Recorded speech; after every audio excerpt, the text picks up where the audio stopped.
하나님 말씀은 신약성경 히브리서 9장 6절 7절 말씀입니다. 신약성경 360쪽에 있습니다.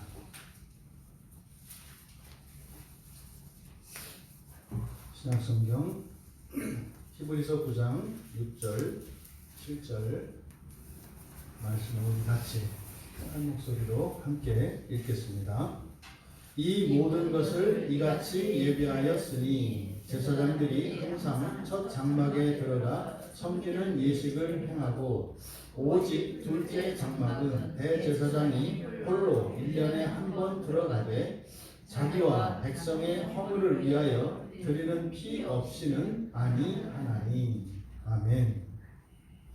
어떻게 그 장막에 들어갈 수 있나, 이렇게 설교 제목을 정했습니다. 먼저 우리가 기본적인 이해, 이 말씀을 우리가 이해하기 위해서는 기본적인 성막에 대한 이해가 있어야 되는데, 가장 간단하게 성막은 이중 구조로 되어 있다, 그렇죠? 방이 두 개 있다는 말입니다. 문을 열고 들어가서 있는 첫 번째 방, 거기를 이제 첫 장막이라고 표현하고 있고, 거기를 보통 우리가 성소라고 합니다. 그리고 두 번째 방, 그 방의 끝에 이제 휘장이 가려져 있는데 문과 같은 역할이죠. 그 휘장을 걷으면 그 안쪽에 또 하나의 방이 있습니다. 거기를 지성소라고 합니다. 그럼 성막이 왜 두 개의 방으로 성소와 지성소로 되어 있는가? 하나님이 그렇게 말씀하셨기 때문입니다. 그런데 히브리서 기자는 그 이유를 밝히고 있는 거예요. 왜 방이 둘로 나뉘어 있을까? 그리고 그렇게 하나님께서 모세에게 가르쳐 주셨던 성막이라고 하는 이것이 의미가 무엇인가, 이것을 가르쳐 주시는데, 성막이 가지고 있는 가장 중요한 개념, 이것은 뭐예요? 처소라는 거예요. 처소. 근데 그 처소는 하나님과 함께 거하는 처소라는 겁니다. 그러면 이렇게 이제 하늘에서 지구를 내려다 볼 때 성막이 있기 전에는 이 세상에는 하나님이 거하시는 처소가 없었던 거죠. 그럼 그때는 하나님이 마치 저 하늘 끝에 계시고 사람은 이 땅에서 살아가는 이런 모양새인 겁니다. 그런데 이제 모세를 통해서 하나님께서 이 땅 위에 하나님이 거하시는 처소를 짓도록 허락하셨어요. 그것은 하나님께서 거기 거하시겠다는 뜻이지 않습니까? 그러면 이 세상에 그 작은 장막이 하나님의 집이 되는 거예요. 그래서 거기다가 이제 성자를 거룩한 집 이렇게 얘기하는 거죠. 성막이 되는 겁니다. 그런데 그 성막을 지은 목적은 그저 하나님과 하나님 백성들 사이에 차이점을 나타내기 위해서, 다시 말해서 여기는 하나님의 집이니까 얼씬도 하지 마라, 너희들은 절대 여기 들어오면 안 되고 바깥에서 살아라, 이렇게 구별하기 위한 것이 아니라는 거예요. 히브리서 기자가 지금 우리에게 밝히고자 하는 것은 성막을 모세에게 짓도록 하신 목적은 마치 많은 저 우주 끝에 있는 곳에 있는 그 하늘나라, 그 천국, 거기에 계셨던 하나님이 이 세상에 오신 거라는 거예요. 그래서 이 세상에 자리를 잡으신 목적은 이 세상을 정복하기 위한 것이 아니라 뭐예요?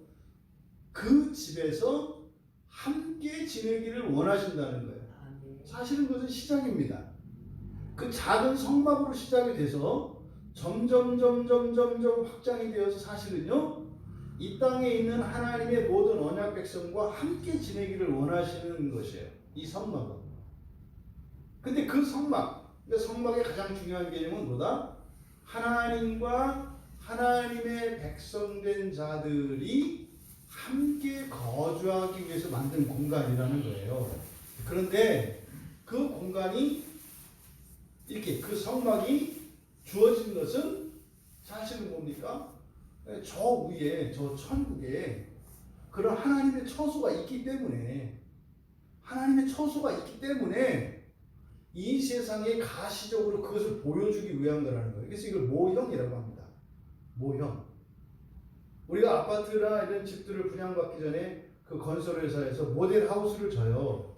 모델하우스는 사람이 살 집은 아닙니다. 근데 그 모델하우스를 짓는 목적은 뭐예요? 장차 지어질 그 사람들이 이제 돈을 내고 사서 들어갈 집을 미리 보여주는 역할이죠. 모형이라고요. 분양이 끝나면 모델하우스는 부숴버린단 말입니다. 그러니까 이 장막이 있다는 것은, 허물어질 장막이 있다는 것은 허물어지지 않는 진짜 집이 있다는 뜻이다 이 말이에요. 그런데 그 집의 구조가 이게 두 개의 공간으로 나뉘어 있다는 거. 지금 히브리서 기자의 초점은 이겁니다.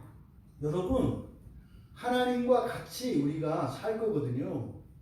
근데 하나님과 함께 산다라고 했을 때 그냥 똑같은 게 아니에요. 성소에서 함께 사는 게 있고 지성소에서 함께 사는 게 있어요. 지금 이 차이점에 대해서 말씀을 하려고 하는 거예요. 그러니까 여러분들이 이 첫 장막과 둘째 장막이라고 하는 것은 그 성막의 첫 번째 방, 두 번째 방, 그리고 첫 번째 방은 제사장이면 아무나 들러들 수 있는 방이에요. 근데 맨 끝에 있는, 그 뒤에 있는 두 번째 장막인 지성소는 제사장이라고 해서 다 들어갈 수 있는 게 아니라 대제사장 한 사람만 들어갈 수 있는 것입니다.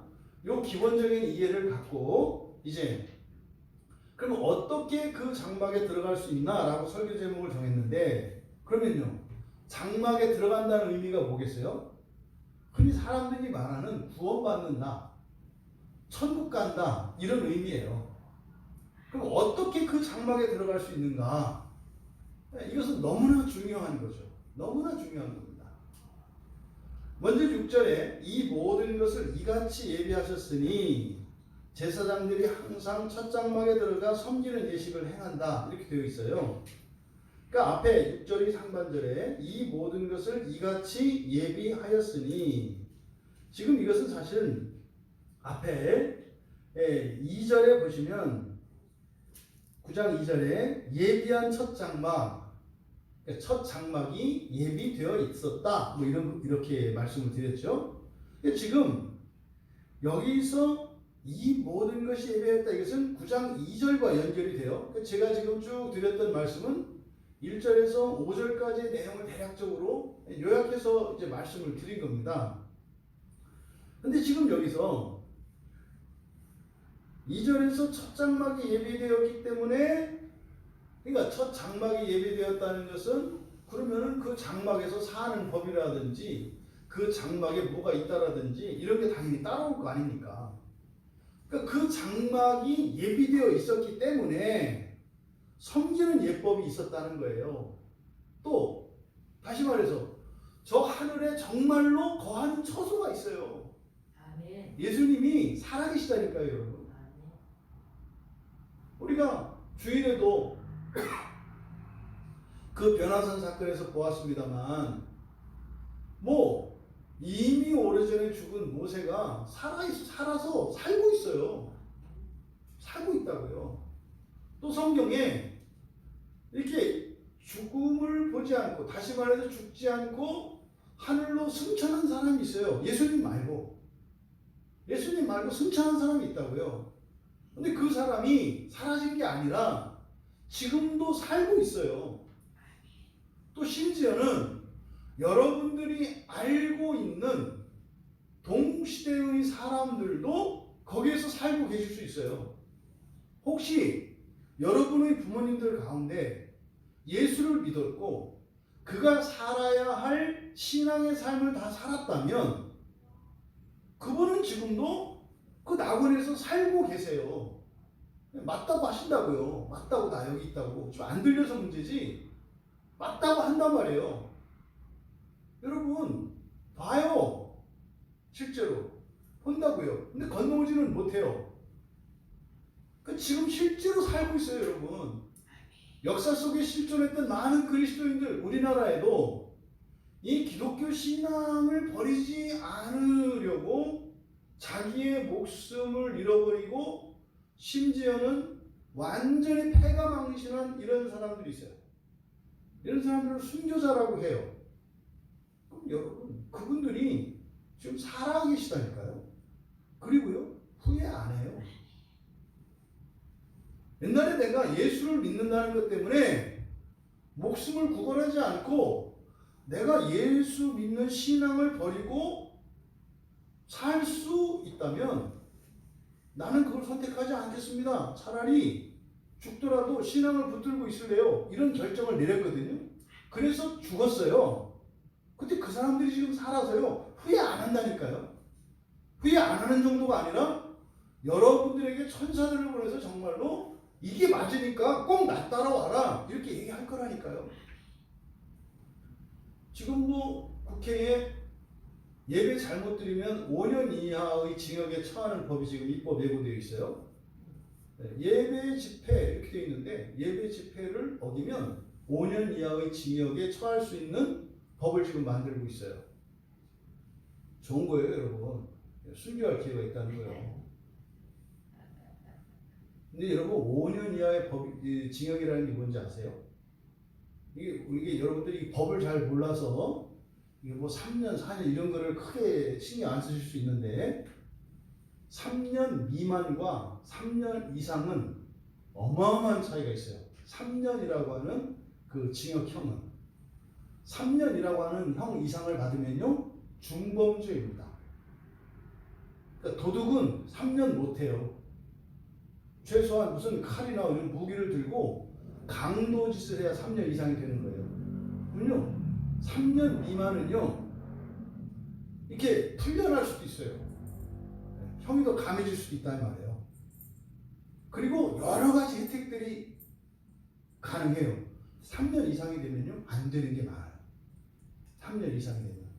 그럼 여러분 5년 이하, 그러니까 3년 이상이라고는 안 했지만 5년 이하니까 3년 이상에 포함되죠. 그럼 이게 어느 정도예요? 흔히 말해서 우리나라에서 4대 강력범이라는 게 있어요. 굉장한 중범죄. 이 사람들의 준하는 범죄가 된 거를 진심으로 마음 아프게 축하드립니다. 이게 지금 만약에 법이 입법 예고된 대로 된다면 물론 절대로 가두지는 않겠죠. 그걸 돈으로 내라고 하겠죠. 왜냐면 사람들은 돈을 더 무서워하니까. 근데 지금 여기 코앞에까지 이렇게 와 있어요, 여러분. 그러니까 아마 이 시대가 기독교인들로 하여금 이렇게 순교를 요구하고 있는 것 같아요. 그 뉴스를 듣고 제가 참 마음 아팠던 것은 그런데도 여전히 뭐 그걸 만드는 게 그 사람들이 나쁘다고 말할 필요 없어요. 그건 뭐 의미 없어요. 그 사람들은 원래 예수가 싫은 거고 원래 그런 거예요. 원래가. 근데 문제는 예수를 믿는다는 기독교인들의 반응이 문제예요. 그럴 수 있다라는 생각은 상식 이하입니다. 기본적으로 어떻게 한국이라는 나라에서 예배를 드리면서 무슨 마약을 한 것도 아니고 예배를 하면서 도박을 한 것도 아니고 여러분 도박장을 열어서 도박을 해도요 그만큼 벌을 안 받아요. 그러니까요 노름꾼들이 몰래 도박하다 잡히는 것과 기독교인이 예배를 드리지 말라고 했는데 예배를 드렸을 때 잡혔을 때 이 죄질이 어마어마하게 차이 난다 이 말이에요. 근데 이게 아무렇지도 않아요? 이상한 거라니까요. 근데 문제는 그리스도인이 그런 생각을 전혀 안 해요.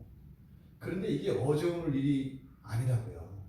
항상 역사 속에서는 이런 일들이 있었어요.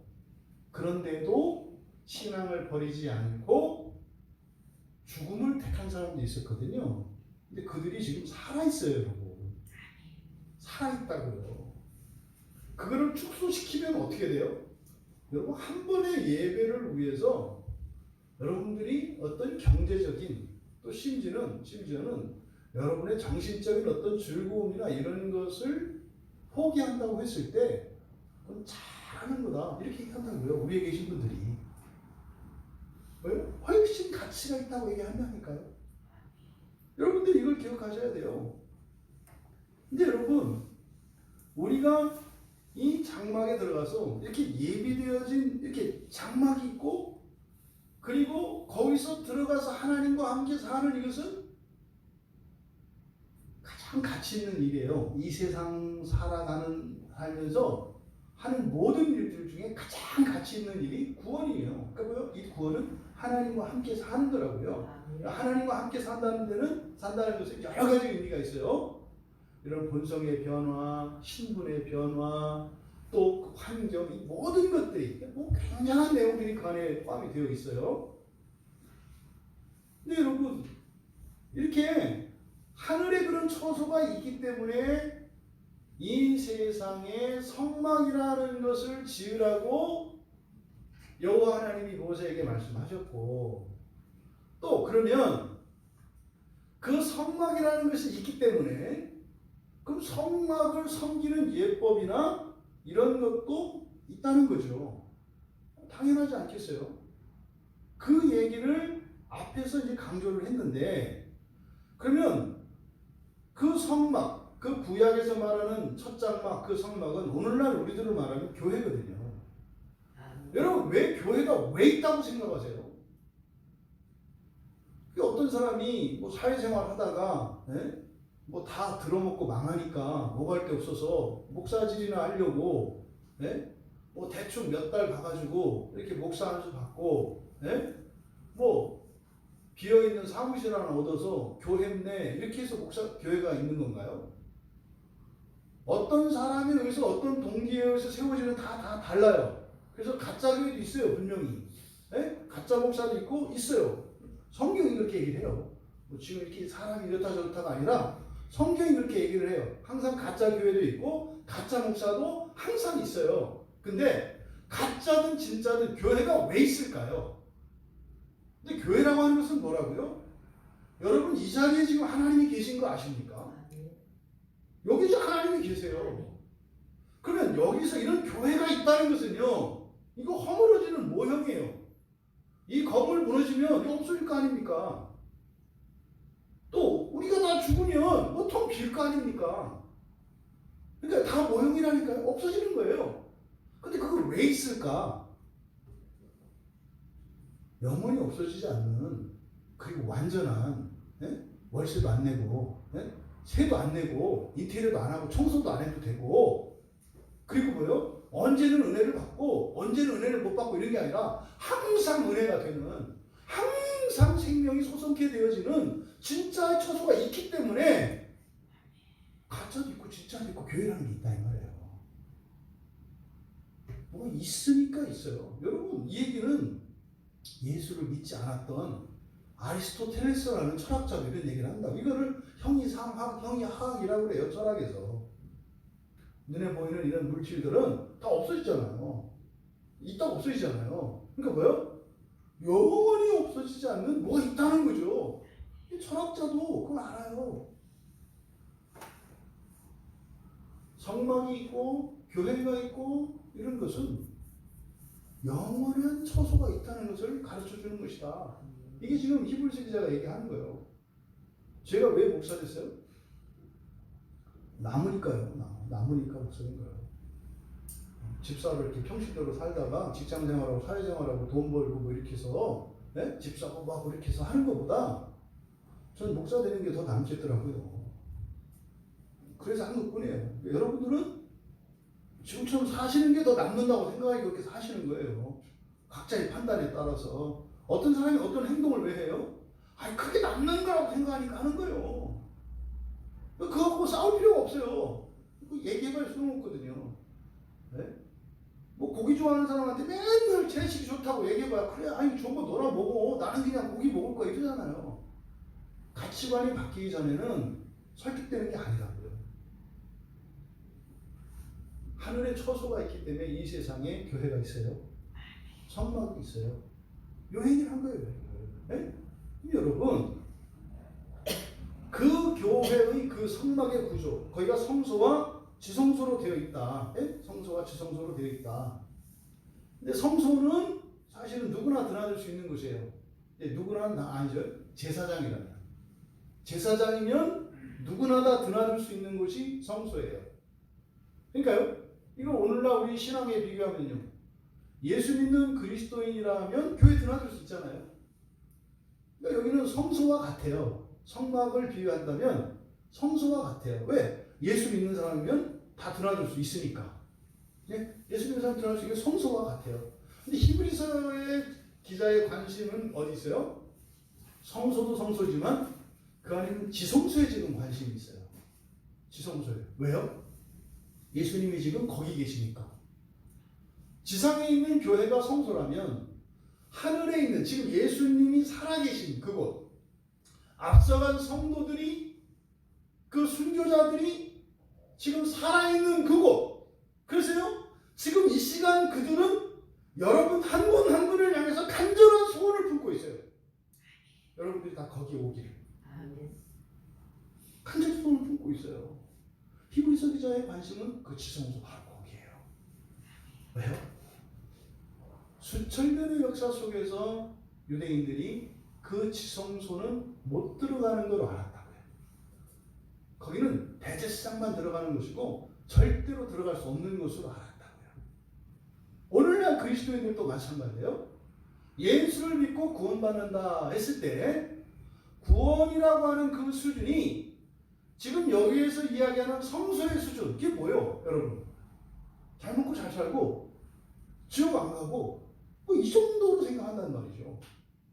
그게 아니라는 거예요. 그게 아니라는 거예요. 지극하신 하나님이 거하시는 그곳에 정말로 들어갈 수 있는 그 길이 있다는 거예요. 어떻게 들어가는가? 첫 번째로는 성소에 들어가는 길은 예수 그리스도를 믿는 거예요. 여러분이 이미 교회 들어오시는 순간 성소에 들어왔죠. 근데 그게 끝이 아니에요. 끝이 아니라는 거죠. 구약의 유대인들이 그랬고 오늘날의 기독교인들도 다 성소에 머물러 있어요.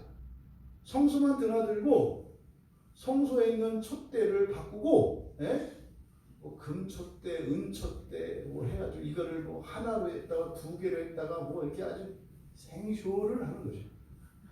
근데 다 성소에서 일어나죠. 성소에서. 지성소의 문이 예수님이 십자가에서 죽으실 때 열렸는데 거기를 들어가지 않아요. 거기를 들어가지 않아요. 그러니까 지금 히브리서 기자의 고민도 바로 그 지성소에 있거든요, 사실. 6절에서 이 모든 것을 이와 같이 예비했다. 그래서 이 예비하다라는 말은 굉장히 중요하고 의미 있는 말이에요. 예비하다라는 말은 그러니까 그냥 단순히 준비하다 뭐 이런 것이 아니라 이거는 카타스키아조라는 헬라어인데 뭐 이건 모르셔도 돼요. 근데 이 카타스키아조라고 하는 이 말이 성경에 사용된 용례들을 보면 이게 왜 중요한 말인지를 우리가 알 수 있어요. 신약 성경에 이게 10번 사용되거든요.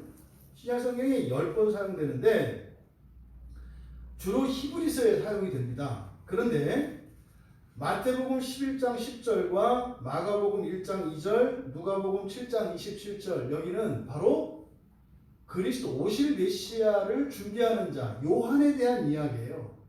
그래서 예비된 사람이 있다. 주의 길을 예비하는 자, 예비된 사람이 있다. 요한이죠. 세례 요한에게 3번 이렇게 사용이 돼요.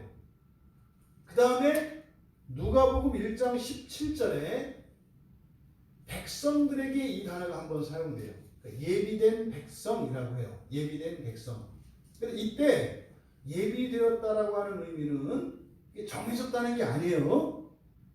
이게 어떤 사람이 이렇게 미리 정해졌다는 의미가 아니에요.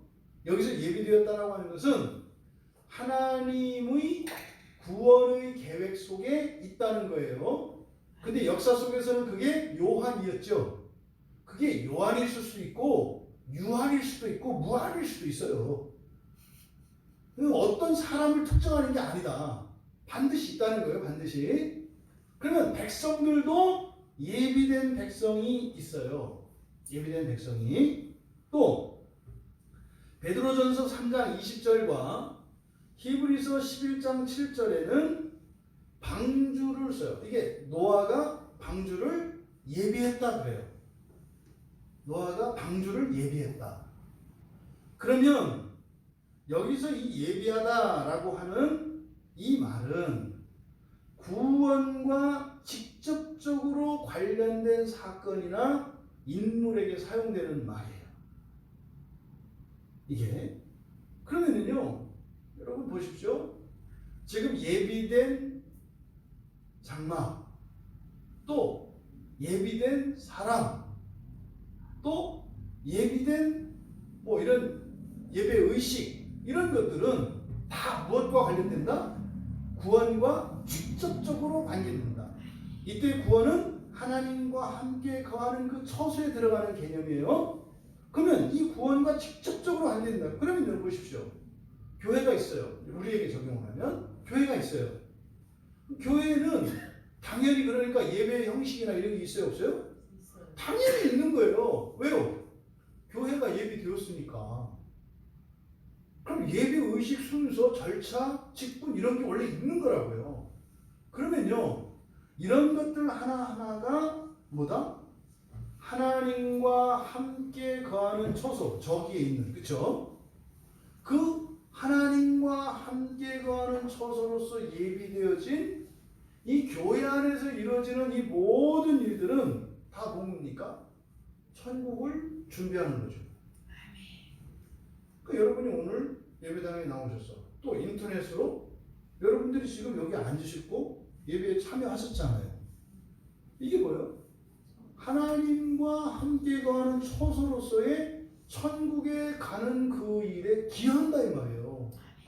이게 그러니까 단순히 설교를 듣고 이해하고 그 부수적인 은혜요. 놀라운 은혜요. 왜? 말씀으로 우리의 본성의 변화가 일어나고 합니다. 근데 일단 거기 가기 전에 이러한 예배 속에 참여하는 것만으로도 이 자체가 천국에 들어가는 것과 직접적으로 관련이 있다는 것을 이 예비하다라는 말을 가지고 히브리서 기자가 계속 강조하고 있어요. 그러니까 잘해야 돼요. 바르게 해야 돼요. 그렇죠? 하지만 옳고 그르고 바르게 하든 바르지 못하게 하든 온전하든 불완전하든 그것보다 더 우선하는 것은 무엇이에요?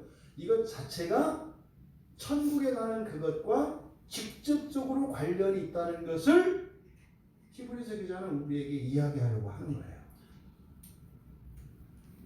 이와 같이 예비되었으니 지금 제사장들이 거기서 들어가서 섬기는 예식을 행한다. 근데 여기 보면은 항상이라고 번역되어 있거든요.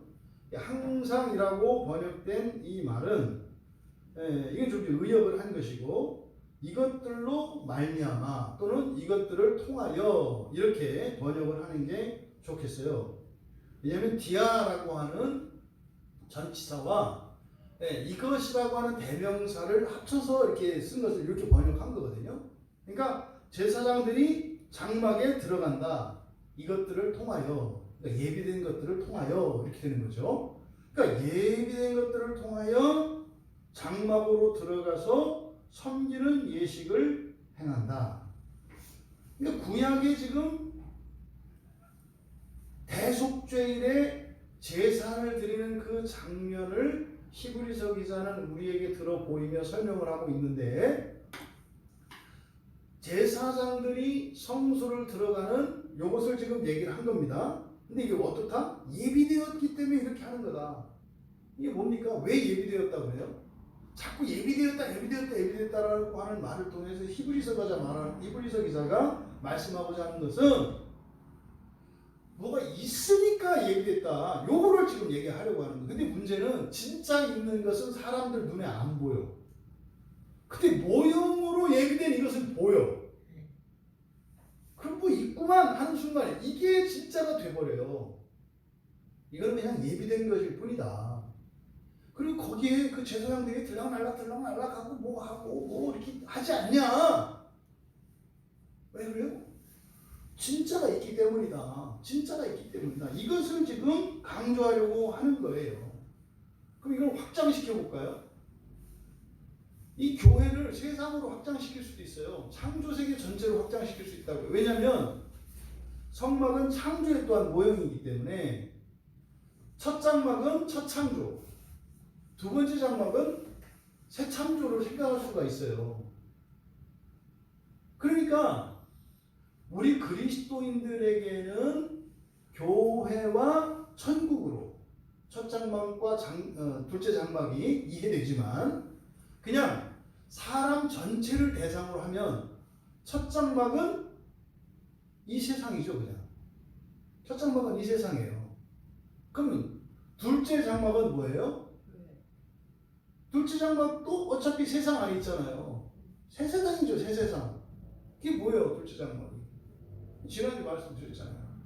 흔히 말하는 천년왕국이라고.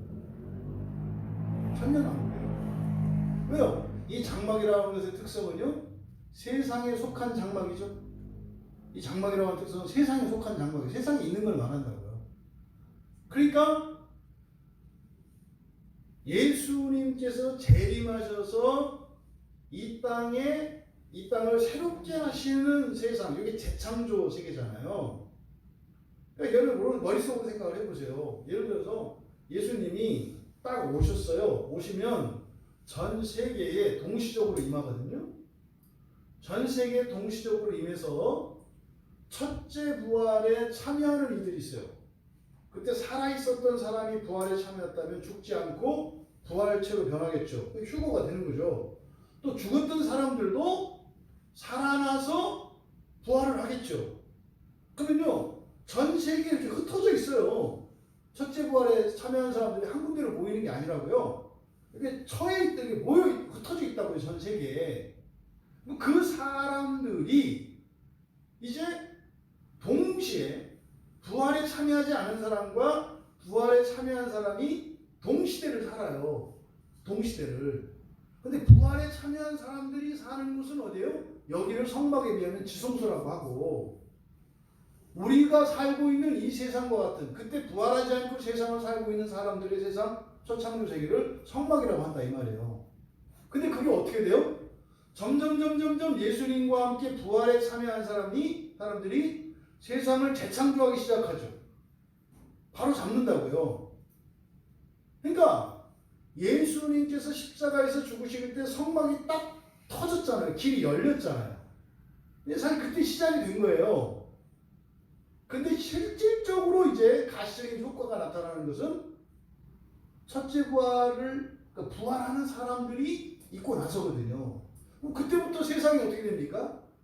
점점 성소가 지성소를 없애버리는 게 아니라 지성소가 밖으로 확장되죠.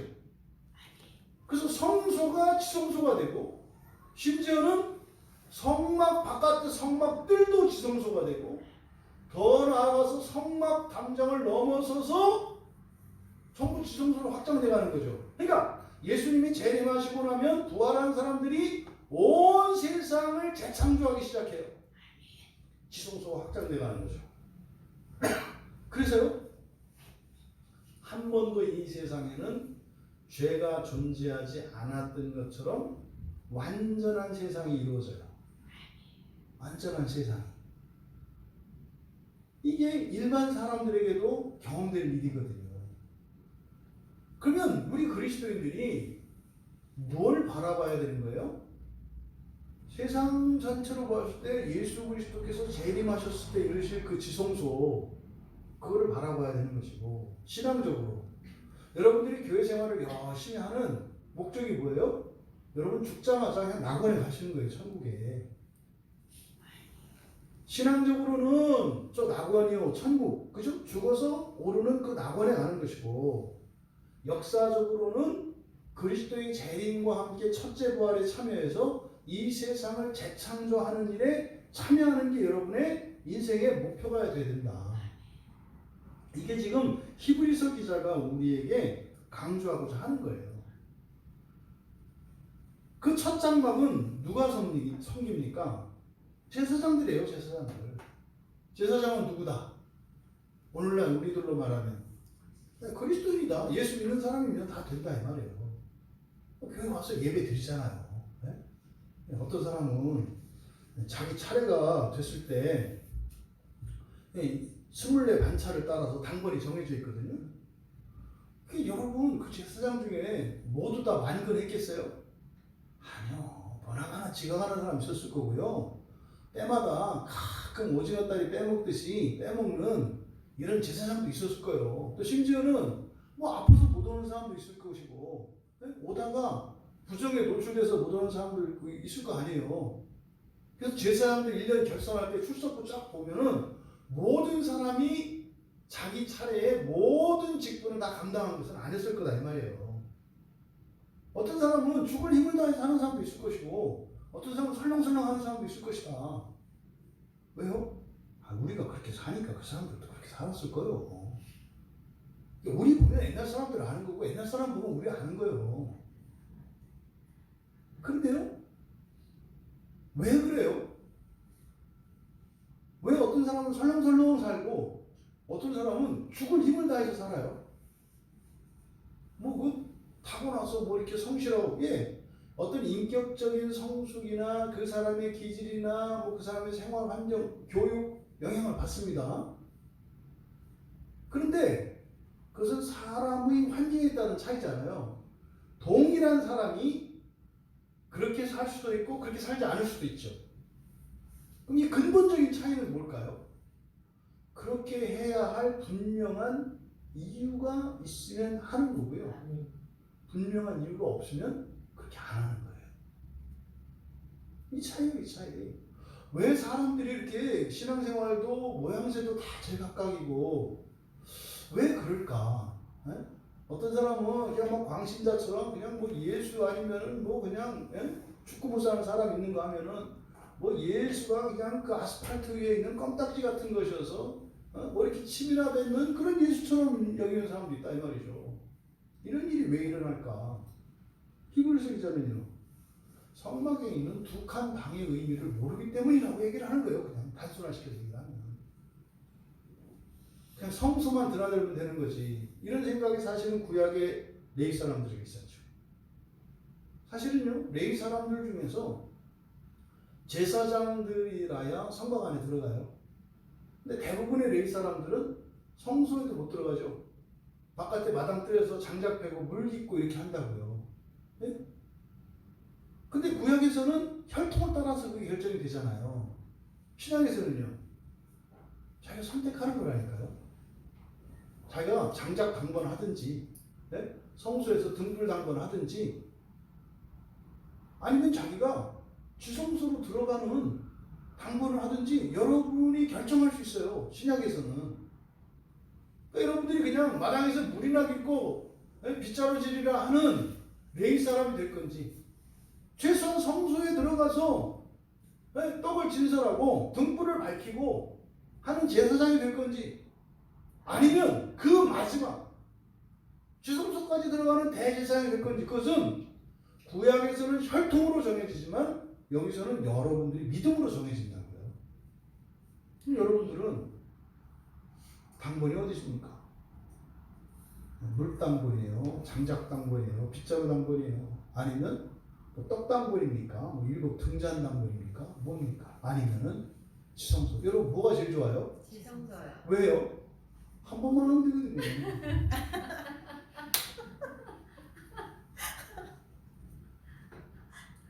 지성소 한 번만 하면 돼요. 1년에 한 번. 청소도 한 번, 제일 어렵죠? 근데 사람들은 쉽게 생각해요. 이게요, 이렇게 웃지만 우리 인생도 그런 거 아시죠? 열심히 준비해서 조금 더 권세 있는 자리에 올라가면 일이 쉬운 거 아시죠? 근데 준비 안 하고 대충대충 하면 어떻게 돼요? 네. 평생 식당에서 불판 닦는 거요. 그거는요, 준비 안 해도 돼요. 그거는 기다려, 사람들이. 네? 그래서 3D다, 4D다 그래서 거기 항상 일손이 딸려. 그래서 외국 노동자들 데려온 거 아니에요. 네? 그런데요, 학원이라도 다니고 요리 기술이라도 배우고 그러면은 설거지 당번이 아니라 요리하는 요리사가 되잖아요. 그럼 요리사는 언제? 손님이 올 때만 일을 하면 되는 거 아니에요. 예? 또 요리사도 또 그걸로 만족하고 그냥 예? 이 식당 저 식당 전전긍긍하면서 사는 사람이 있는가 하면 뭐 나름대로 의미도 있잖아요. 그 중에는 또 쓸 거 안 쓰고 아끼고 전략하고 이렇게 해가지고 돈을 모아서 뭐요? 가게를 차리고 독립하는 사람이 있다고요. 사장이 되면 다리 꼬고 앉아서 주방장 잘해 뭐 이렇게 이제 하는 거죠. 그거 누가 시켰어요? 자기가 정하는 거죠. 인생이나 신앙이나 안 달라요. 근데 인생은 자기가 뜻을 정하고 그렇게 준비한다고 해서 되는 게 아니에요. 왜요? 이 세상이, 이 땅이 저주 가운데 있기 때문에 열심히 한다고 해서 그게 열매로 나오진 않거든요. 근데요, 신앙은 이건 틀림이 없어요. 틀림이 없다고요. 여러분, 확실한 신앙의 선택을 통해서 그냥 1년에 한 번 해도 되는 대제사장적 삶을 선택하신 여러분 되시기 바랍니다. 물론 이거를 만만히 보시면 안 돼요. 청소하다 잘못했다고 죽을 일은 없지만 1년에 한 번 하긴 하는데 잘못하면 죽어. 쉽기 쉬운데 부담은 돼요. 그래서 이런 종합적인 것들을 사실 우리가 성경을 통해서 배우는 거잖아요. 그래서 참으로 내가 무엇을 선택하기를 원하는지 여러분들이 바른 선택을 하시면 되는 거죠. 근데 이 첫 장막은 어쨌든 누가 섬긴다? 제사장들. 예, 이 제사장은 누굽니까? 야곱의 12아들, 흔히 말하는 이제 이스라엘의 자손들이잖아요. 그렇죠? 예, 그들 가운데 예, 이 레위의 자손들, 그러니까 레위의 자손들이 출애굽 이후에 거룩한 하나님의 소유로 삼는다고요. 그렇죠? 레위 자손들 중에서도 아론의 자손들, 그렇죠? 그러니까 아론의 직계 자손들이 제사장이 돼요. 또 그 가운데에서도 장자들이 주로 대제사장이 돼요. 그러면 오늘날 그러니까 어쨌든 구약에서는 레위의 자손들, 넓게는 레위의 자손들, 좁게는 그 가운데에서 이제 아론의 자손들이란 말이에요. 그럼 오늘날은 이것은 그냥 통틀어서 그리스도인이라고 할 수 있는데 사실은 모든 그리스도인이라고 할 수는 없는 거죠. 없는 거죠. 그러니까 교회가 성소의 역할도 있지만 성막들의 역할도 하는 거죠. 성막들에는 이방인도 들어오는 거 아시죠? 이방인들도 들어올 수 있어요. 그러니까 교회라고 하는 것은 분명히 그리스도인들로서 이제 제사장 된 그리스도인들에게는 여기가 성소예요. 그러면 그냥 성막들로 여겨지는 사람도 있어요. 그러면 교회에 대한 태도가 다르죠. 그 어떤 사람은 교회에 오는데 어떤 사람은 장작회로 오는 사람이 있고 어떤 사람은 예배하러 오는 사람이 있다고요. 이게 본인의 정체성이 거기서 드러나는 거죠. 그러니까 그거는 자기가 알아요. 내가 무슨 상관인지는 안다고요. 그래서 이 교회는 이중적인 그런 의미가 있어요. 분명히.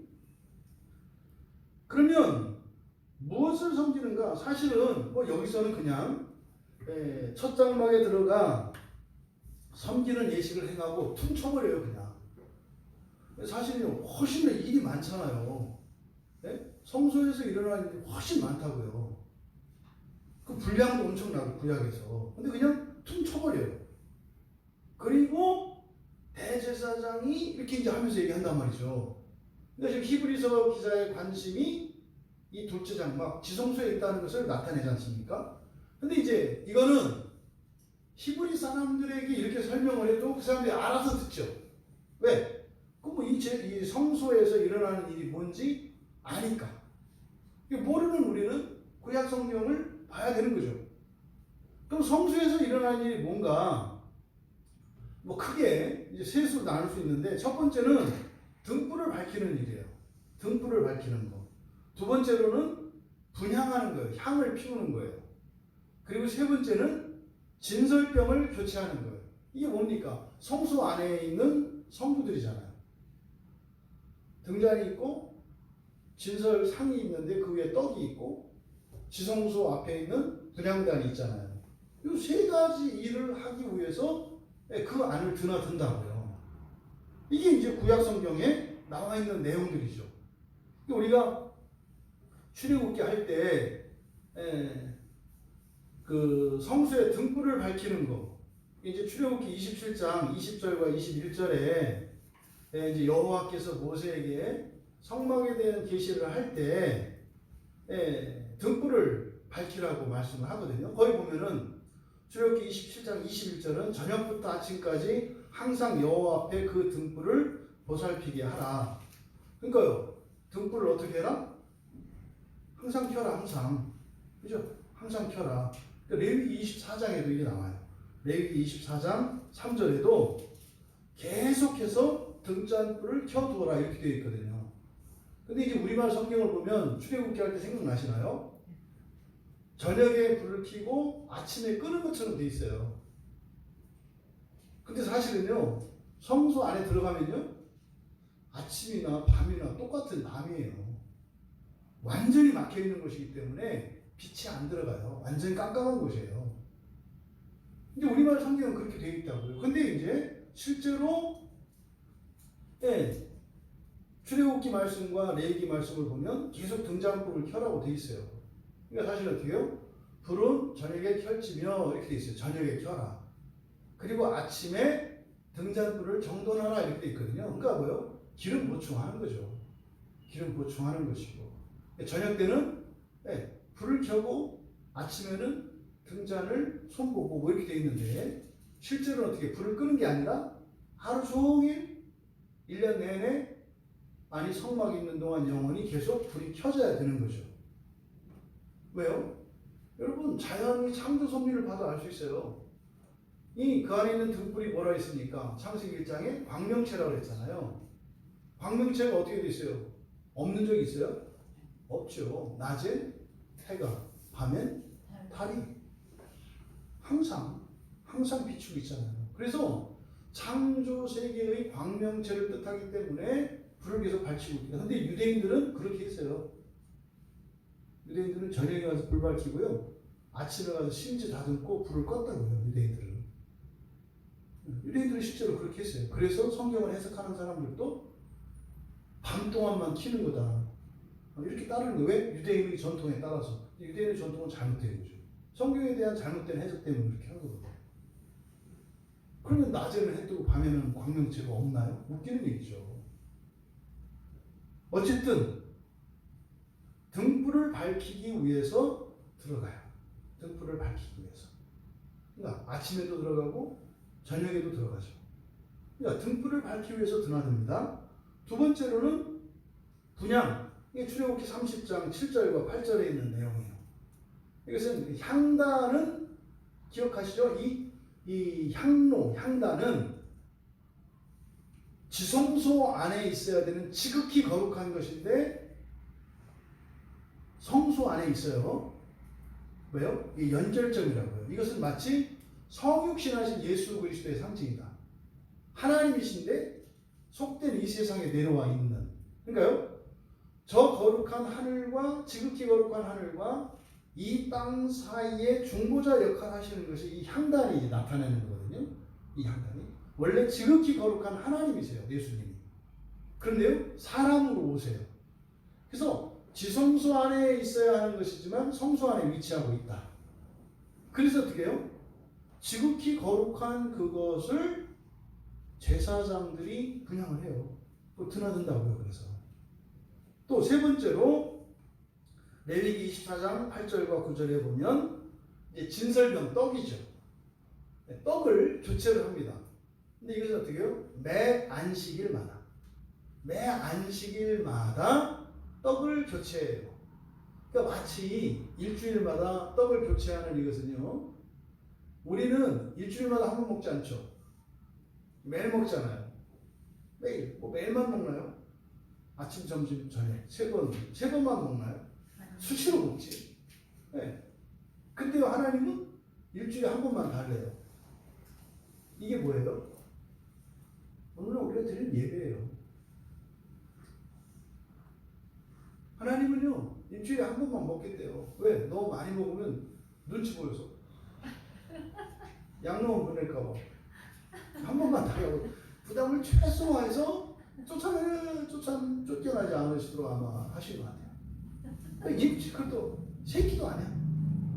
안식일에 딱 한 번만 바꿔주면 그거 가지고 12신파를 상징하는 12개의 떡이니까 그거 가지고 알아서 나눠서 드시겠다는 거죠.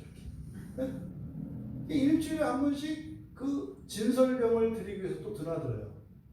이게 이제 성소 안에서 일어나는 일입니다. 그런데 이제 7절에 둘째 장막은 오직 둘째 장막은 여러분 그러니까 이 첫째 장막에서 일어나는 일이 뭡니까? 같이 먹고 마시는 게 중요하죠. 떡이니까 먹는 일이죠. 그렇죠? 또 하나는 빛을 밝히는 일이죠. 그렇죠? 또 하나는 향을 피우는 일이죠. 이것에 대한 의미를 아시겠죠? 그러니까 그냥 이 세상 첫 창조 세계로서의 성소 그러니까 이 세상에서 중요한 일이 뭐예요? 먹고 마시는 일이에요. 먹고 마시는 일. 떡 먹는 일이 중요하단 말이에요. 근데 어떻게 해라? 니들은 계속 매일 수시로 먹더라도 나하고는 한 끼는 같이 하자는 거잖아요. 일주일에 한 끼는 같이 하자. 네, 어쨌든 먹고 사는 일을 가지고 살아가요. 이 세상에서. 또 하나 뭐예요? 이 성소를 드나드는 사람들은 빛을 밝히는 역할을 한다고요. 빛을 밝히는 일을 해요. 그 빛을 광명체라고 그랬잖아. 그래서 너희들은 세상에 빛이라. 세상을 비추는 역할을 해요. 그러니까 그리스도인이 이 세상을 살아가는 인생은 나만 위해서 살아가는 게 아니라 세상에 기여하는 한목적인 존재로 공적인 삶을 살아간다고요. 이게 단순한 선에 이른 게 아니에요. 그건 해라가 아니에요. 여러분 삶 자체가 그렇다 이 말이에요. 그냥 여러분이 뭐다? 빛이다. 빛을 내라가 아니에요. 여러분이 빛이라고 빛. 뭐 어떻게 하면 돼요? 가리지만 않으면 돼요. 빛이 낼 게 아니라 여러분들이 빛을 건 가리지 않는 거예요. 여러분들은 자꾸 가린다고. 그러니까 여러분이 빛이니까 그냥 자연스럽게 사시면 된다고 그냥. 그 다음에 향을 피우는 일은 뭐예요? 이 세상과 재창조세, 성소와 지성소 사이를 연결하는 일이죠. 향은. 사실 향은 어디로 갑니까? 지성소로 들어가죠.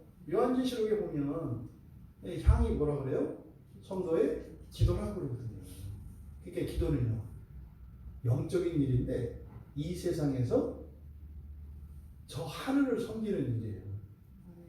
기도가. 이게 향을 피우는 거거든요. 계시록에서 그렇게 말씀을 하니까. 그러니까요. 이 성소를 섬기는 일이라는 것은 그리스도인들이 하는 것인데 첫째 어떻게 한다? 먹고 사는 일을 한다. 먹고 살되 나만 먹고 사는 게 아니라 뭐 한다? 하나님과도 함께 먹는다. 하나님과도 함께 먹는다. 근데 사실은 그걸 공치 살 수 없다. 너는 수시로 먹고 하나님과 딱 일주일에 한 번 먹는 거니까. 이게 주일 예배와 관계 되는 거죠.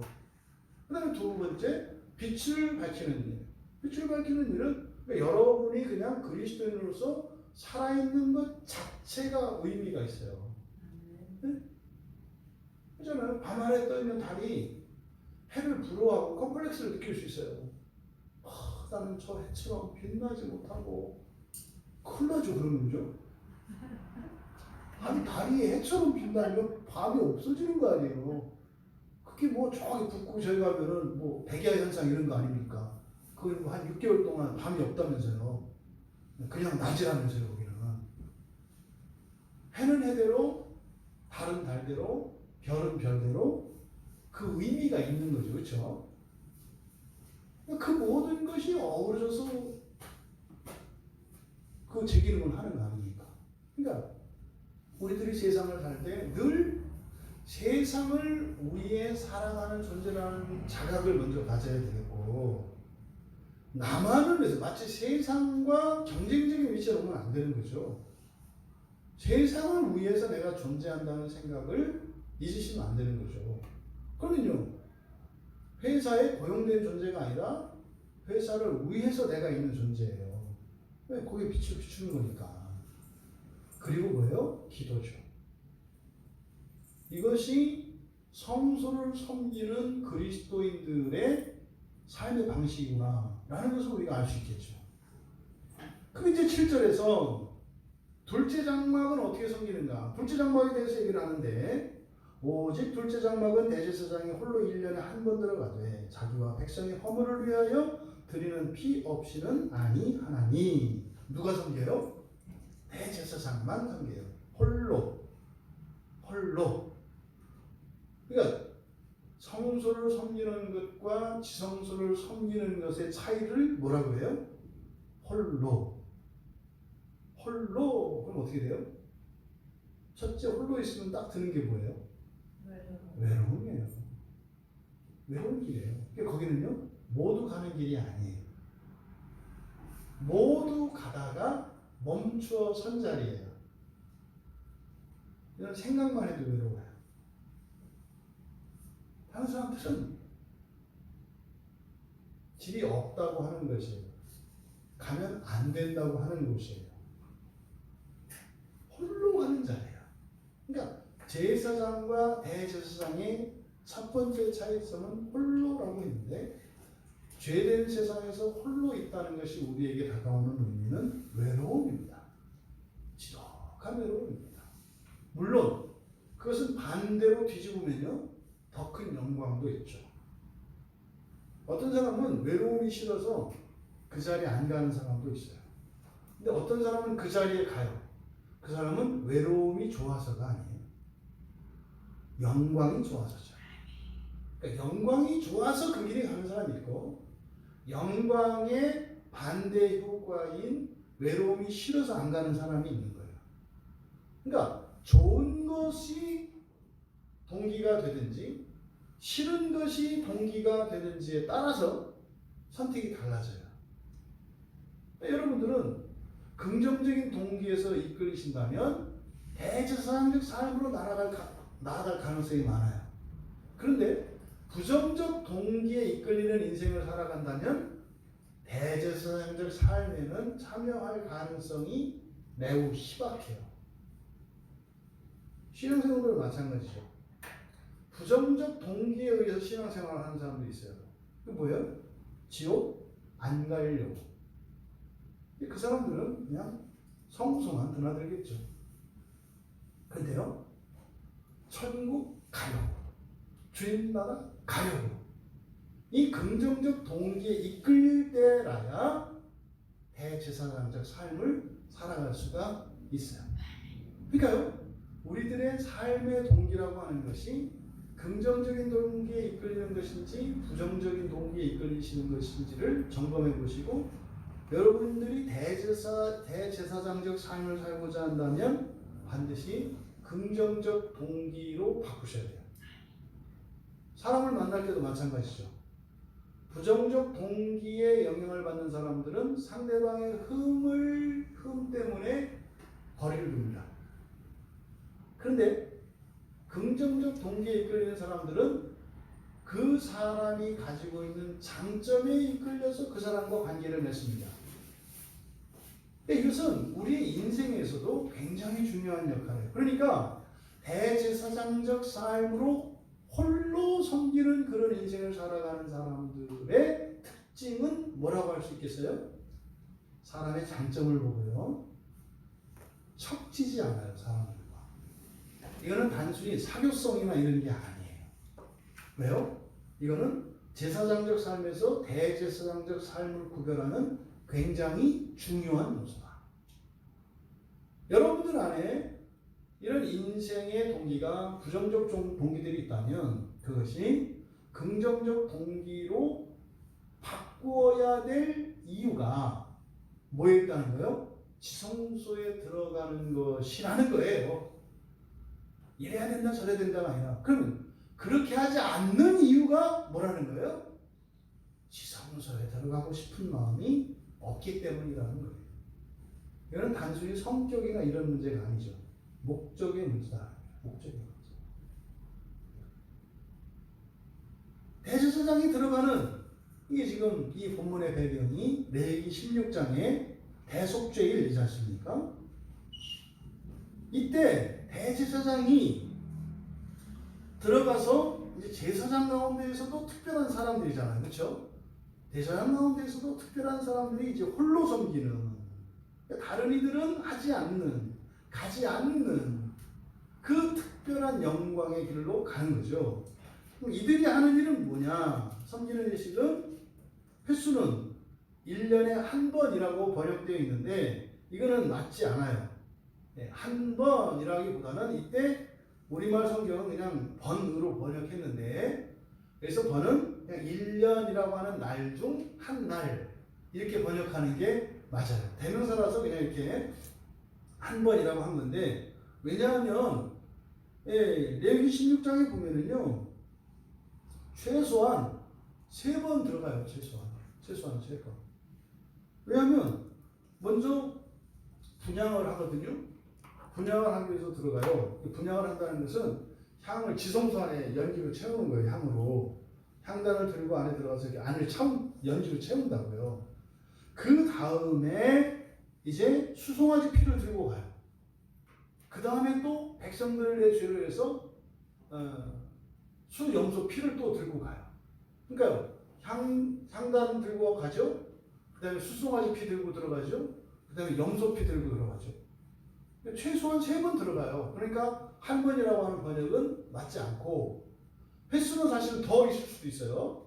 하지만 그래서 이것을 말씀드리는 이유는 뭐예요? 한 번 들어가는 것이 아니라 한 날이다. 한 날. 그래서 1년 중 한 번 할 때 이 한 번은 성소에 들어가는 횟수를 말하는 것이 아니라 하루를 가리킨다. 하루. 그 하루만 들어갈 수 있다. 그런데 거기에 들어가는 이유와 목적을 제시하고 있어요. 자기와 백성의 허물을 위하여. 그러니까 위하여라고 하는 것은 뭡니까? 속죄를 위한 거죠. 이게 지성소 위에 있는 시은소를 속죄소라고 이제 번역이 되어 있지 않습니까? 그러니까 자기와 백성의 허물을 위해서 들어가요. 근데 여기서 허물이라고 한 이 단어가 그노에마라는 말이에요. 그노에마. 그노시스. 지식이거든요. 근데 아니까 모르는 거죠. 그러니까 이것은 뭡니까? 무지예요. 무지의 마. 그러니까 헬라어에서 마는 무엇의 결과물 이라는 것이거든요. 그러니까 무지의 결과로 생기는 죄. 이거를 허물이라고 한 거죠. 우리가 레위기 할 때 죄와 허물을 그때 구분해서 얘기를 했잖아요. 죄는 뭐예요? 그러니까 상대방과 우리가 인간관계에서 그 사람이 저지른 어떤 실수나 잘못들이 죄인지 허물인지 구분해야 된다고 했죠. 죄는 어떻게 해요? 얘기하면 알아들어요. 인정을 해요. 너 이렇게 해가지고 그렇게 하면 어떡해. 나 그렇게 해서 이것 때문에 내가 되게 힘들었잖아. 미안해 소리가 나올 수 있는 거. 물론 죄라고 해서 미안해 하진 않아요. 알면서도 안 하는 사람들이 있어요. 하지만 본인이 아는 거. 이걸 죄라고 한다고요. 근데 허물은요? 도대체 무슨 소리 하는 거야? 나는 그런 일을 한 적이 없어. 뭐 이런 거죠. 근데 물론 죄 갖고 이렇게 하면은 사람 미치는 거예요. 누구도 다 알아. 2살, 3살 되기도 아는데 자기만 죄가 아니라고 얘기해. 요새 그 정부 지금 관료들이 그런 사람들이 많아요. 미친 사람들이 진짜 많아요. 요즘에는 막 자기가 한 말도 반대로 얘기하고 이렇게도 했다고 해도 안 하고. 그러니까 지금은요 진짜로 이 나라가 죄로 꽉 찬 나라예요. 왜요? 그렇게도 상관이 없거든요. 아마 이 대한민국 역사에서요 길이길이 남을 거예요. 2020년은 여러 가지 면에서 길이길이 남을 거예요. 그러니까 뭐 거짓말을 막 하는데도 국민들은 괜찮대. 이러니 정말 앞으로 이게 이제 감당해야 될 일이 참 끔찍한데요. 어쨌든 죄와 허물의 기준은 뭐다? 자각을 하느냐 못하느냐. 그 허물을 그래서 다른 사람하고 이야기할 때 보면 알아요. 죄인지 허물인지. 자기의 기준을 보면 안 돼요. 여러분한테는 죄인 것이 다른 사람에게는 허물일 수 있어요. 무슨 말이냐면 여러분들 중에는 주일 예배를 안 나오면 죄라고 생각되는 사람이 있어요. 무슨 말이에요? 회개하는 사람이 있다고요. 그러니까 나오더라도 안 나오면 죄라는 생각을 갖고 있어서 안 빠지죠. 그런데 그것이 죄라고 생각하지 않는 분들이 있어요. 전혀 그건 회개거리가 아니고 뭐 알아서 하는 거 아닌가? 그래서 어떤 것이 죄다 허물이다 이렇게 얘기할 수 있는 게 아니다. 중요한 것은 뭐다? 각자 상대적으로 본인에 따른 것이다. 그래서 도덕적으로 하나님의 말씀을 보면 안 되는 거예요. 도덕은요, 절대적입니까? 상대적입니까? 도덕은 절대적이에요. 거짓말은 무조건 나쁜 거예요. 도덕은 그런 거예요. 법과 도덕이라고 하는 것은 다 절대적인 거예요. 강제력이 있느냐 없느냐의 차이일 뿐이지. 근데 하나님의 말씀은 그렇게 적용하면 안 돼요. 어떤 사람에게는 나쁜 것이지만 어떤 사람에게는 나쁘지 않은 것일 수 있어요. 지금 여기에 있는 우리조차 그래요. 그러니까요, 하나님의 말씀을 법이나 도덕으로 만들어버리면 이제 칼질하기 시작하는 거예요. 이제 칼춤추저다. 나중에는 적당히 칼 쓰는 사람들끼리만 남아. 왜? 서로 공격하면 안 되니까. 같이 당하니까. 그래서 어떻게 해요? 고만한 수준의 사람들이 모이는 이상한 교회가 되죠. 왜 그래요? 하나님의 말씀을 법과 도덕으로 동일시하기 때문에 그래요. 이걸 아는 게 중요하다. 어떤 사람이 어떤 잘못된 행동을 했을 때 죄예요. 그때 원칙은 어떻게 한다고 했어요? 이야기해야 된다고 했어요. 이야기해야 된다고요. 어떻게? 먼저 개인적으로, 그리고 두세 사람, 그리고 교회 앞에서, 그리고 그거에 대해서 벌을 줘야 돼요.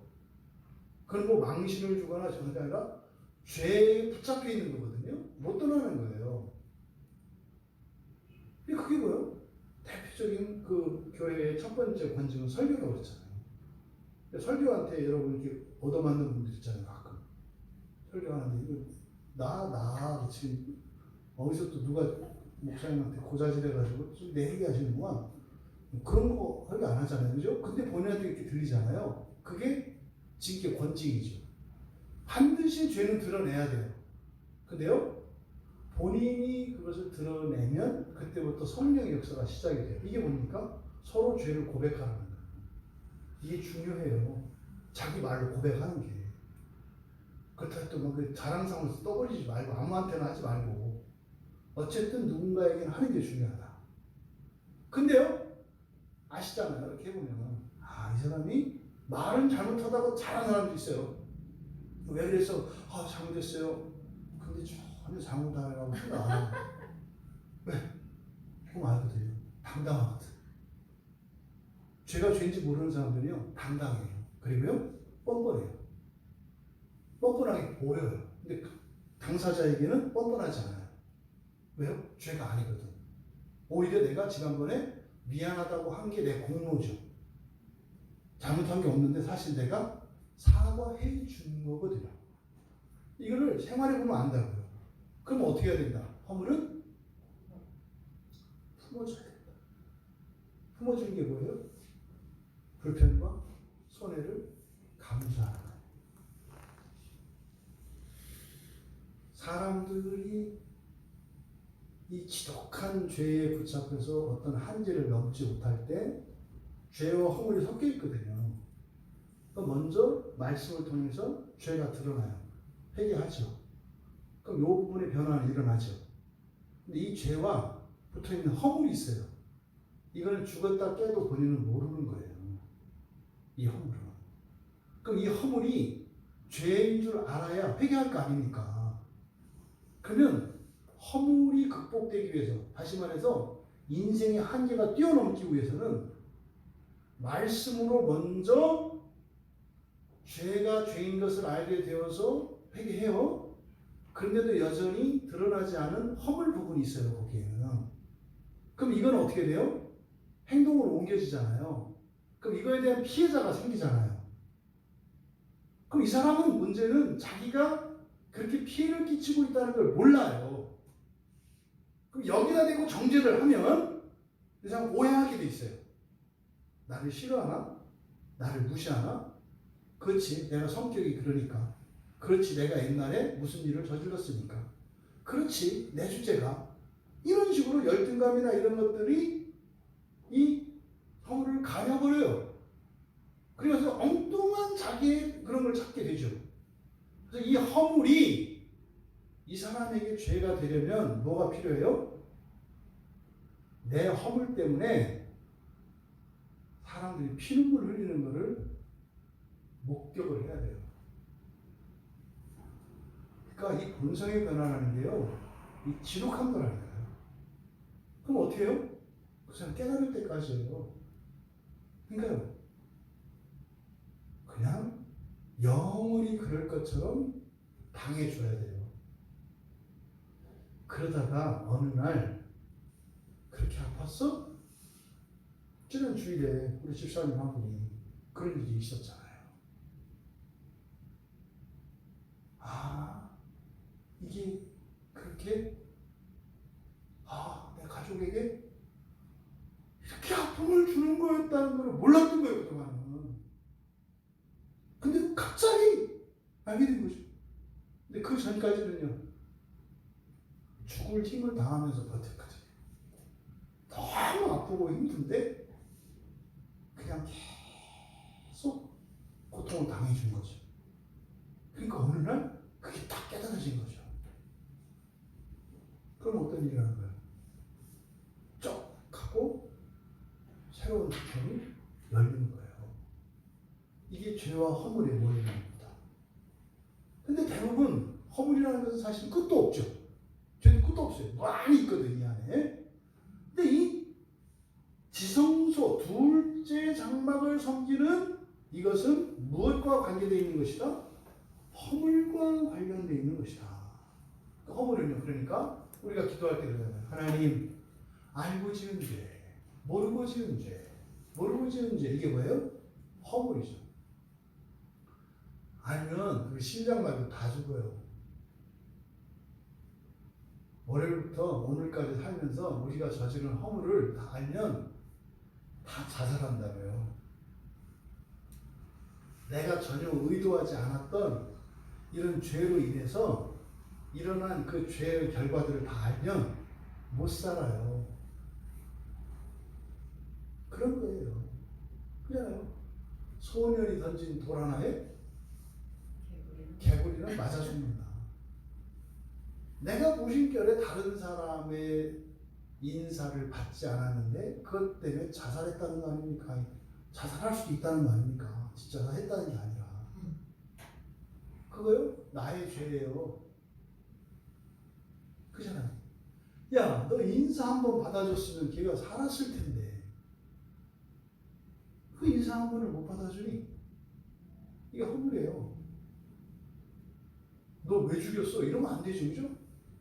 여러분, 죄라는 것은, 하나의 죄는요, 생명의 값으로 치러야 된다는 것은 사실 이 허물조차도 한 생명값이거든요.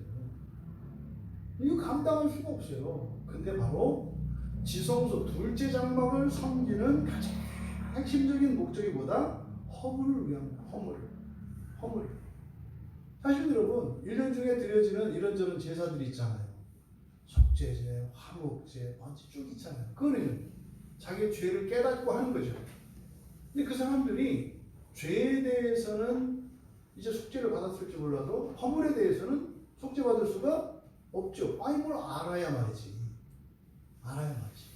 그런데 대속죄일에 대제사장을 통해서 일어나는 일이 뭐예요? 허물까지도 속죄가 되는 거죠. 이게 대속죄의 중요한 사역이라고 히브리서 기자가 이야기하는 거예요. 여기서 여러분, 허물과 관련해서 허물의 핵심은 무지입니다. 무지. 모르는 거예요. 모르는 거. 이거는 항상 무지할 때 여러분들이 두 가지로 나눠서 이해하셔야 돼요. 절대적인 무지와 상대적인 무지로. 절대적인 무지는 진짜로 모르는 거죠. 예를 들어서 우리나라에 복음이 들어오기 전에, 성경이 들어오기 전에 그때는 절대적인 무지의 상태에 있죠. 그럼 그때 일어난 일은 뭐예요? 허물이죠. 그잖아요. 모르고 지은 죄니까 허물이잖아요. 근데 이제는 복음이 들어왔고 성경이 번역돼서 우리에게 주어졌어.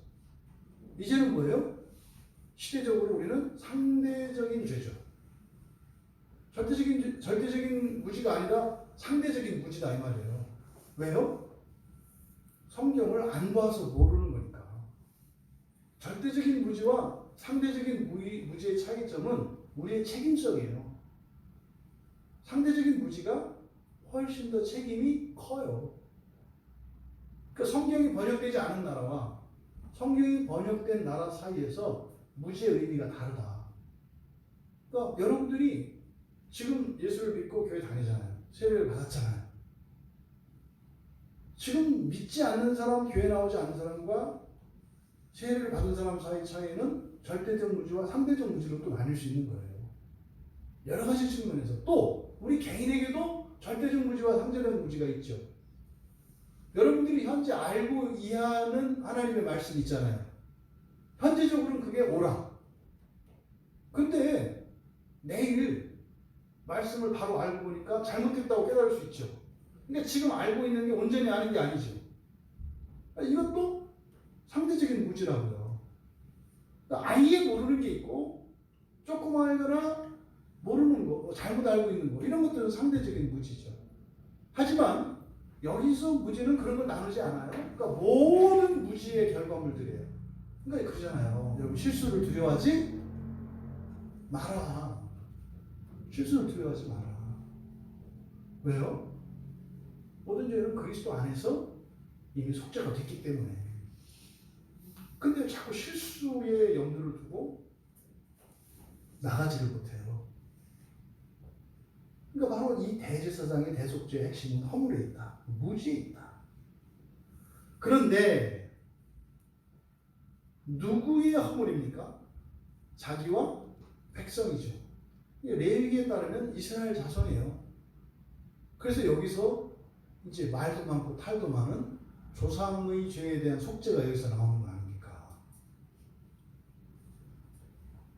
모든 조상은 이 야곱의 자손이니까 야곱 이후로 모든 자손들이 다 포함이 된다고. 그러니까 같아요. 조상의 허물까지도 대속죄제에서 용서가 돼요. 그리고요. 허물은 안에 들어가서 대제사장을 통해서, 죄는 아사셀 염소를 통해서.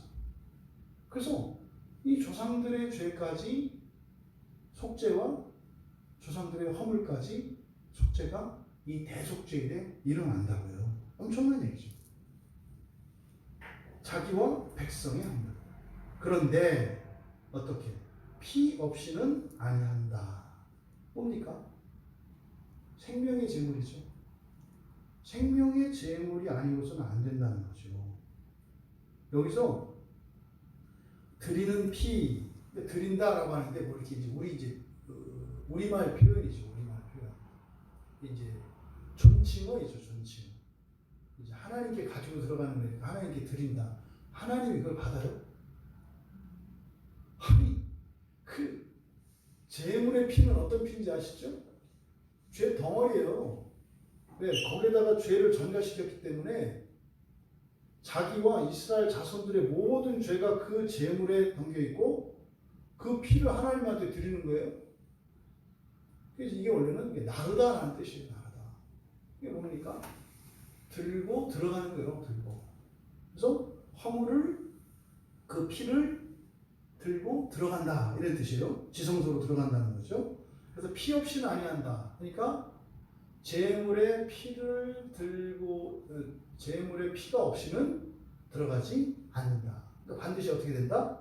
제물의 피를 들고 가야 한다. 그럼 이 피가 의미하는 바, 피의 의미는 뭡니까? 1차적으로 구약에서 나타나는 피의 의미는 생명이에요. 생명. 창세기 9장 4절과 5절에 보면 노아 홍수 이후에 사람들에게 육식이 허용이 됩니다. 원래는 육식을 할 필요가 없었어요. 원래 그냥 채식만 하면 돼요. 씨 맺는 채소, 씨 이런 것들만 먹으면 우리가 그냥 우리의 필요한 영양소들을 다 채우고 이렇게 살 수 있었는데, 홍수가 난 이후로, 다시 말해서 윗물이 터짐으로써, 이걸 과학자들이 이야기할 때 이제 태양으로 도는 자외선과 외계에서 이 우주에서 들어오는 여러 가지 이런 오염물질들 이런 걸 얘기를 하거든요. 그래서 어쨌든 모함수 이후에 사람들은 채식만으로 살 수 없게 되어 있어요. 그러니까 요즘에 뭐 채식주의자 이런 분들 있잖아요. 이게 뭐 육식을 하면 나쁘다. 그건 성경적이지 않은 거예요. 그러니까 그리스도인은 그런 얘기하면 안 되는 거예요. 왜요? 그러면 몸에 나쁜 걸 하나님이 먹으라고 하셨어요? 고기를 먹으라고 하신 이유는 뭐예요? 우리에게 절대적으로 필요하기 때문에요. 하나님이 하라고 하실 때는 절대적으로 필요한 것만 하라고 하세요. 이래도 되고 저래도 되는 건 내비두신다고요. 그러니까 육식을 터부시하는 건강에 마치 해가 되는 것 같은 이건 잘못된 생각이다. 성경적으로 볼 때. 근데 어쨌든 고기를 먹되 육식을 하되 그때 조건이 있죠. 피째 먹지 말라는 거예요. 그래서 고기를 먹되 그 생명되는 피째 먹지 마라. 생명되는 피. 그래서 내가 반드시 너희의 피 곧 너희의 생명의 피를 찾을 것이다. 이렇게 얘기를 한다고요. 그래서 피는 구약에서 첫 번째 이 피의 의미는 생명이에요. 생명. 지금 과학자들이 요 피만 만들면 사람을 다 만들 수 있다는 거예요. 뼈, 혈관, 조직 다 만들 수 있거든요. 다 만들 수 있어요. 근데 문제는 피를 못 만들어요. 지금 사람들이, 과학자들이 지금 연구하는 게 피예요, 피. 뭐, 혈관, 세포, 이거 지금 다 만들어요. 근데 피는 못 만들어요, 피는. 이 피가 생명이에요. 신명기 12장 23절에서도 똑같은 말씀을 하죠. 피는 생명인즉, 피가 생명이다. 이렇게 얘기해요. 그러면요, 피가 흘리는 것은 뭐겠어요? 생명이 흘려지는 거죠. 곧 이게 죽음이라고요. 죽음. 죽음이라고. 또 출애굽 또 두 번째로 이 피는 대속 제물의 의미가 있어요. 대속 제물. 그러니까 대속 제물의 생명 이런 거죠. 출애굽기 29장 20절에 보면 너는 그 순양을 잡고 그것의 피를 가져다가 아론의 오른쪽 깃뿌리와 또 뭐 대속제일에도 마찬가지로 숫송아지의 피, 숫염소의 피를 가지고 들어가서 그걸 바르거든요.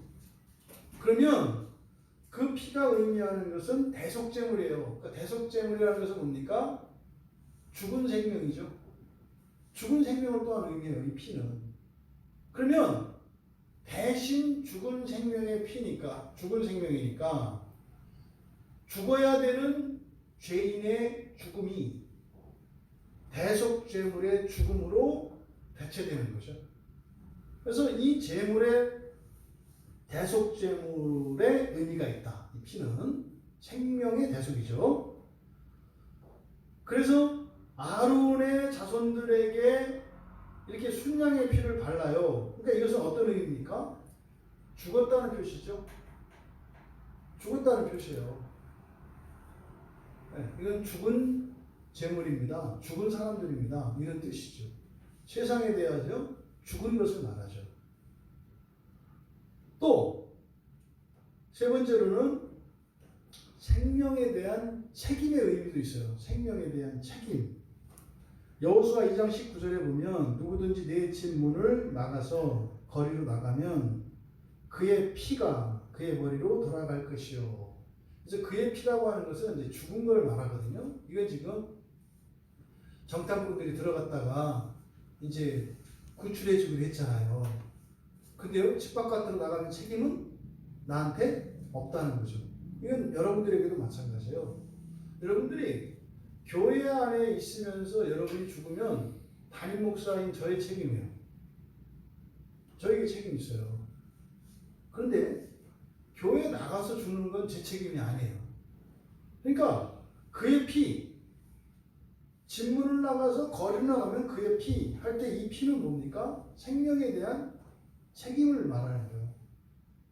자기 생명에 대한 책임. 그러니까 이 피가 의미하는 구약적인 개념들은 생명과 관련되어진 것인데 그게 생명뿐만 아니라 생명이 없는 죽음의 상태 그리고 생명에 대한 책임까지 의미를 해요. 구약적으로는. 근데 공통적인 건 뭡니까? 이게 다 죽는 생명이죠. 그죠?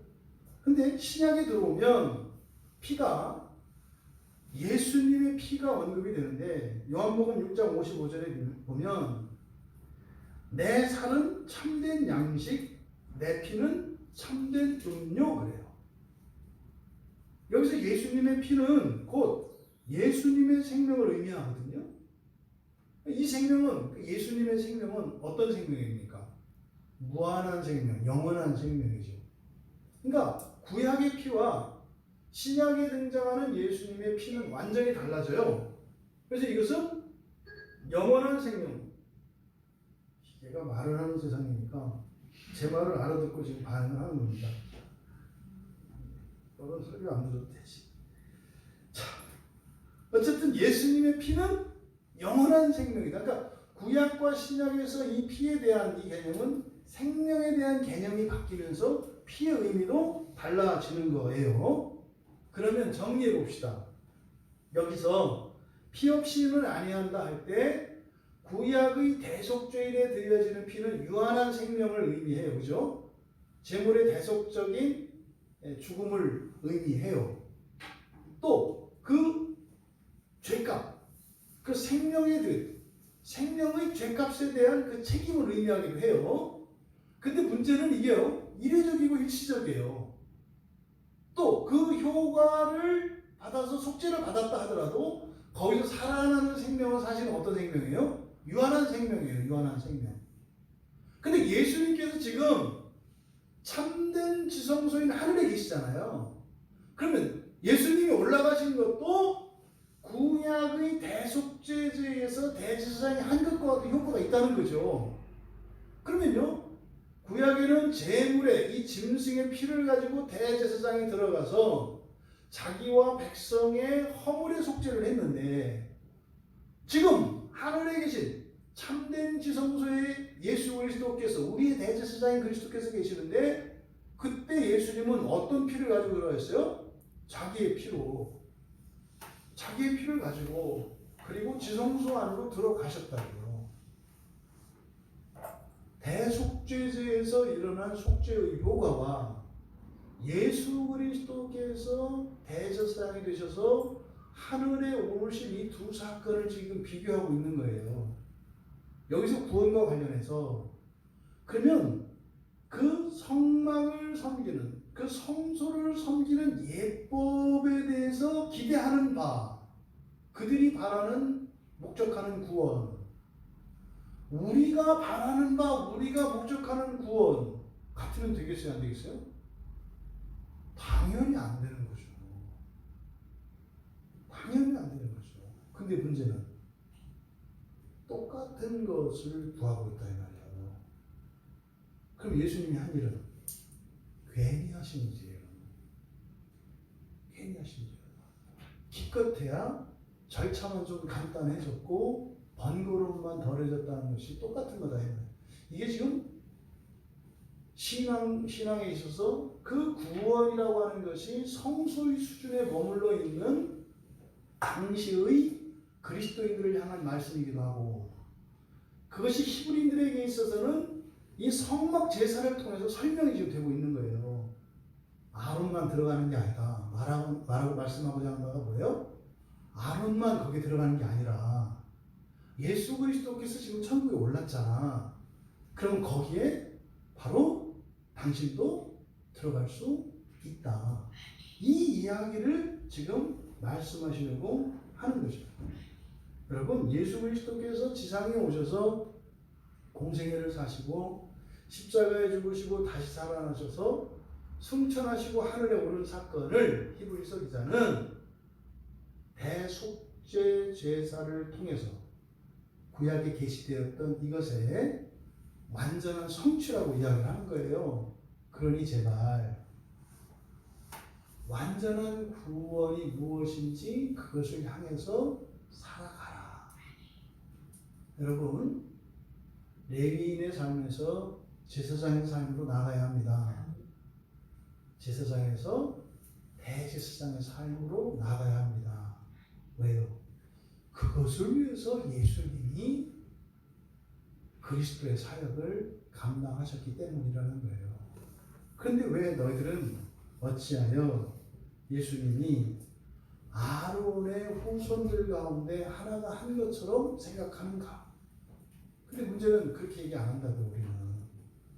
히브리서 설교하시는 분들이 그래요. 그리스도는 탁월하시다. 탁월하시다. 천사보다도 탁월하시고 대제사장보다도 탁월하시고 탁월하시다. 그게 무슨 의미예요? 히브리서의 목적은 예수님이 탁월하시다 이 얘기가 아니에요. 성경에 관심은 여러분에게 있습니다. 그렇게 탁월하신 분이 주신 구원이 뭐냐고요? 잘 사는 거예요? 그냥 경건한 사람, 도덕적인 사람, 아주 종교적인 사람이 되는 거예요? 희생하고 그런 거예요? 아니라는 거죠. 뭐예요? 지성소인 그 나라에 들어가는 것이에요. 들어가는 것이에요. 여러분 어떻게 그 장막에 들어갈 수 있습니까? 1차적으로 믿음으로, 2차적으로 여러분의 선택에 의해서, 그리고 3차적으로는 바른 진리로 그 지성소에 갈 수 있습니다. 근데 이 모든 것은 하나님의 은혜 안에서 일어나는 일이죠. 레위에서 제사장으로 대제사장으로 나아가는 이 진전의 과정에 절대적인 요소가 있어요. 여러분의 선택입니다. 물론 그것보다 더 선택한 것은 그것에 앞서는 하나님의 예비하심이죠. 히브리서 기자의 강조점이 그래요. 예비하심이에요. 근데 사실은 여러분들이 예비된 사람인가 아닌가 고민할 필요 없어요. 그건 어떻게 해요? 그리스도 안에서 여러분이 믿음으로 나갈 수 있기 때문에. 하지만 잊지 말아야 돼요. 여러분의 선택이 중요합니다만 그 선택의 하나님의 은혜의 결과라고 하는 걸 인정해야 된다 이 말이에요. 그리고 그 지성소로 들어가는 일은 절대적인 하나님의 은혜라는 거죠. 우리가 흔히 얘기하는 믿음과 은혜, 거기에서 지금 여기에서 히브리서 기자가 강조하는 것은 바른 지식과 여러분의 선택이에요. 바른 지식과 선택. 어떻게 그 장막에 들어갈 수 있어요? 이게 하나님의 은혜로 믿음으로 들어갑니다. 근데 그 끝에 이르는 것은 바른 지식과 바른 선택이 있어요. 그래서 그 나라에 이르기까지 우리의 이 부활의 진전이 끊임없이 계속되기를 주님의 이름으로 축원합니다.